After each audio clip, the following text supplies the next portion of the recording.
to help us solve this expression, just off to the side, a quick refresher that I is equal to the square root of -1, which means that I squared is equal to -1. Okay? So looking at this first section here, we've got -1/2 I cubed. We can think of that as -1/2 multiplied by I and I squared, right? Now the reason that's beneficial is because we know I squared is the same thing as -1. So if we were to rewrite that, -1/2 I multiplied by -1, well then that just becomes positive 1/2 I. Okay, now the other thing we can kind of simplify right away is this minus 3I squared. Now again, because we know I squared is the same thing as -1, we can think of this as the same thing as -3 multiplied by -1, which gives us positive 3.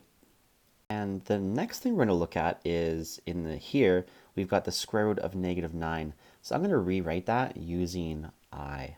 So I'm just going to do it off to the side here. Think of the square root of -9 as the same thing as the square root of -1 multiplied by the square root of 9. So that's the same thing as I times 3, or 3I. Okay? So this is the same thing as 3I. Now let's kind of compile all of this information together just down here.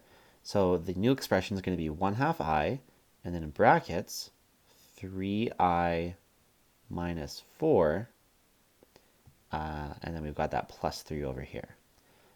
Awesome. Okay, so next we can get rid of these brackets. We're going to distribute here. So we'll have 1/2 multiplied by 3. Well, that's just, we'll write it as a decimal. We'll do 1.5, and we'll have I squared.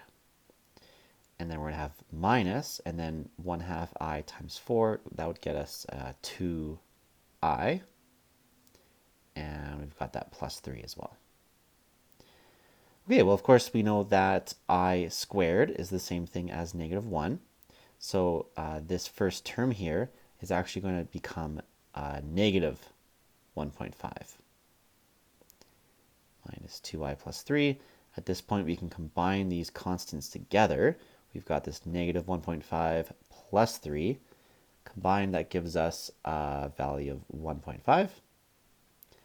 And then we'll have that minus 2I. And we're done. You can see we now have that in this simplest form of A plus BI that they wanted.